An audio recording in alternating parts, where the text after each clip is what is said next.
Welcome back to మనం TV. నేను మీ పవన్ బెస్వాడ్. పహల్గాం ఉగ్రదాడి నేపథ్యంలో భారత్ సింధు జలాల ఒప్పందాన్ని సస్పెండ్ చేస్తూ నిర్ణయం తీసుకున్న సంగతి తెలిసిందే. అయితే ఈ విషయంపై పాకిస్తాన్ మంత్రి ఆయిస్ లెఘారీ సంచలన వ్యాఖ్యలు చేశారు.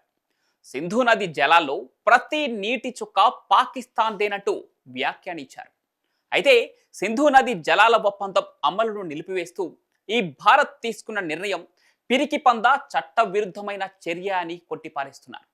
ఈ హక్కును మేం చట్టపరంగా, రాజకీయంగా, అంతర్జాతీయంగా పూర్తి శక్తితో కాపాడుకుంటాం. ప్రపంచ బ్యాంకు వంటి అంతర్జాతీయ సంస్థలు మధ్యవర్తిగా ఉన్న ఈ ఒప్పందం నుంచి ఏకపక్షంగా వైదొలిగే అవకాశం లేదని, ఈ చర్యతో నీటి యుద్ధానికి తెరతీస్తున్నారు అని పాకిస్తాన్ మంత్రి అవాయిస్ లెఘారీ వ్యాఖ్యలు చేయడం జరిగింది. అయితే ఈ ఒప్పందం ప్రకారం సింధు నది జలాల్లో భారత్ 20%, పాకిస్తాన్ 80% వినియోగించుకోవాలి. ఆనాటి ఒప్పందం ప్రకారం సింధు, జీలం, చీనాబ్ జలాలు ఎలాంటి అవాంతరం లేకుండా పాక్లో ప్రవహించడానికి భారత్ వీలు కల్పించాల్సింది. కానీ పశ్చిమ నదుల నీటి వినియోగంపై పూర్తి నిషేధం లేదు.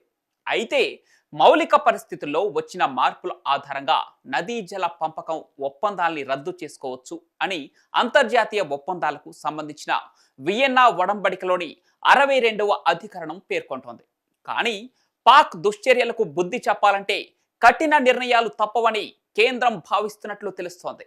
ఒకవేళ ఇదే గనక జరిగితే పాకిస్తాన్లోని పంజాబ్, సింధు ప్రావిన్సులు ఎడారిగా మారే అవకాశం ఉంది.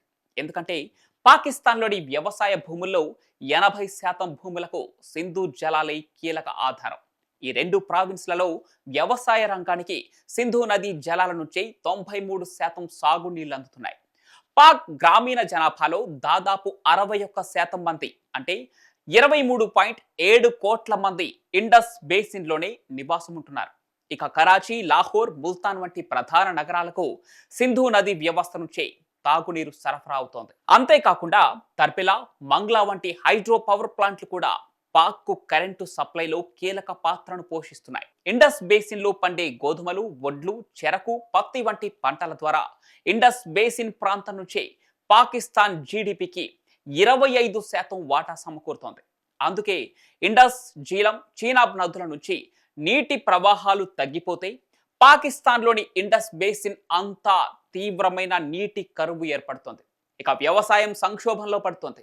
చివరకు ఇండస్ బేసిన్ నుంచి ఇతర ప్రాంతాలకు ప్రజల వలసపోయే పరిస్థితులు ఏర్పడవచ్చు. అయితే ఈ ఒప్పందాల కారణంగా ఇప్పటి వరకు సింధు నదిపై ఎలాంటి డ్యాంలు నిర్మించలేదు.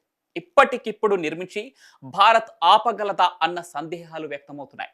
కానీ సింధు నదిని మళ్లించే ప్లాన్ భారత్ వద్ద ఉందని నిపుణులు చెబుతున్నారు. నీటి నిల్వకు డ్యాంలు అడ్డుకట్ట ఇప్పటికిప్పుడు వేయలేదు. కానీ విద్యుత్ ప్రాజెక్టులు మాత్రం వరుసగా భారత్ నిర్మిస్తూ వస్తోంది. బాగ్లిహార్ వద్ద జల విద్యుత్ ప్రాజెక్టులను భారత్ ఇప్పటికే నిర్మించింది. ఇక వాటి ద్వారా పాకిస్తాన్కు జల ప్రవాహాన్ని ఇప్పటికే తగ్గించారు. ఇక 2019 పుల్వామా దాడి తర్వాత బియాస్, రావి, సట్లెజ్ జలాలను పూర్తిగా పంజాబ్, హర్యానా, రాజస్థాన్ రాష్ట్రాలకు మళ్లించే ప్రణాళికలను కేంద్రం ప్రకటించింది. ఈ జలాలను షాహ్పూర్, కండి డ్యామ్ లేదా ఇతర సౌకర్యాల ద్వారా మళ్లించే అవకాశం కూడా ఉంది. అంతేకాకుండా ఇండస్ నది వ్యవస్థలోని రావి నదిపై పంజాబ్లో ఉన్న షాహ్పూర్, కండి డ్యామ్ ప్రాజెక్ట్ నిర్మాణంలో ఉంది. అయితే ఈ ఒప్పందాల కారణంగా ఆ ప్రాజెక్టును భారత్ ఇంకా పూర్తి చేయలేదు. ఒకవేళ ఇప్పుడు దాన్ని పూర్తి చేసినట్లయితే పాకిస్తాన్కు నీళ్లు ఆగిపోయే అవకాశం ఉంది. మరి ఈ విషయంపై కేంద్ర ప్రభుత్వం ఎలాంటి నిర్ణయం తీసుకోబోతుందో వేచి చూడాలి.